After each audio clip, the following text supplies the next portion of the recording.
It's all very well training hard and honing your technique to fight in the octagon, but if you can't make weight, it's all over before it's even begun. Weight cutting is common practice in the UFC, a necessary evil, and some people call it the fight before the fight. But if one man knows just how to make that weight cut, it's this man. Former UFC fighter, World MMA Trainer of the Year, you just got your award. Yes. And go-to nutritionist for so many fighters. Mike Dolce, it's great to meet you. It's a pleasure, thank you.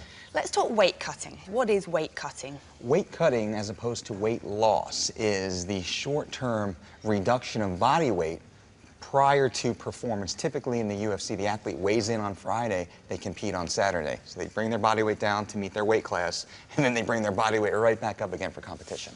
What are the advantages of coming in the bigger athlete? Well, coming in bigger gives you the size and strength advantage, the leverage advantage, but oftentimes the reason why athletes cut weight is to not have the disadvantage of being smaller. This is the game of inches, truly, that one advantage will win inside the octagon because these athletes are so evenly matched. A lot of athletes, they choose their weight class thinking they're better than everybody else down there. I'll be the bigger, I'll be the stronger, I'll be the faster, so I'll move my way down. Oftentimes, that's not the case because they leave much of their athleticism on the scale trying to stuff themselves in that smaller weight class. I don't care the size or the ability of the other guy. If my athlete's healthy, they can win the fight.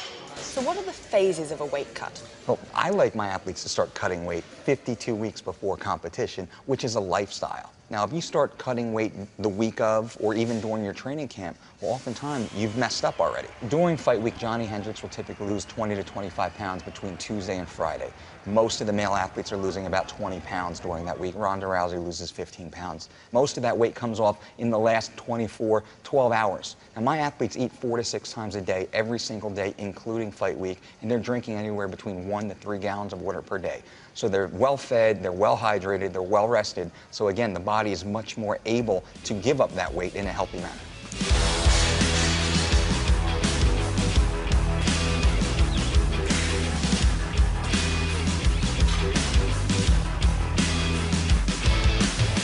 You see some fighters step on the scale and you can tell when they've had a bad weight cut. Yes. How can they possibly, 24 hours later, make the most of all the hard training and work that they've done? Unfortunately, if an athlete has had a bad weight cut, they will not perform to the best of their ability. Now, in that case, they can only hope their opponent had a worse situation than they had.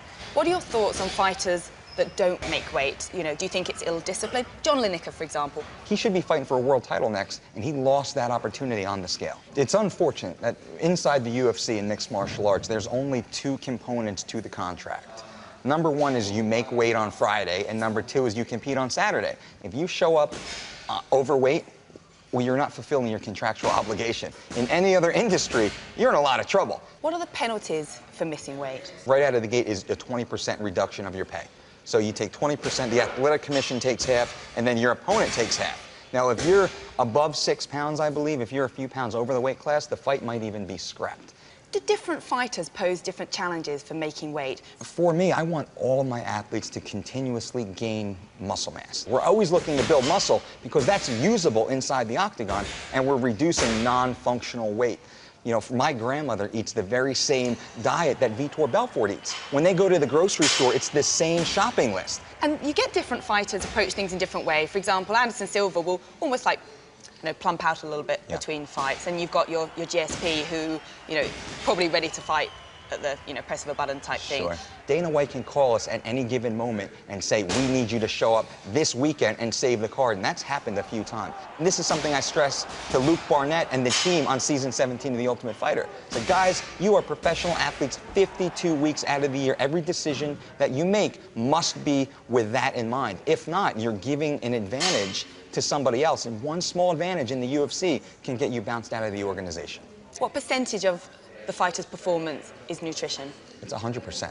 Without nutrition, you can't do anything. We all know that. We're sitting in traffic, we haven't eaten, we start to get moody, irritable. Now imagine training in mixed martial arts, where you're getting punched, kicked, thrown, grappling, without proper food to repair, recuperate, and rehydrate your body. There is no performance. So your athletes weighed in, they've made weight, then it's the rehydration process. The best way to back out of a weigh-in, as I like to say, is the same exact way we pulled in. So I reversed the process. You see too many times athletes will have sandwiches from the local deli or fettuccine alfredo from the pasta shop. It is a science, and I love to see, you know, our opposition eating like that, because I know they're eroding their ability to perform on Saturday night. And they say, oh, I earned this. You haven't earned anything until you step out, you walk out of the octagon with your hand raised.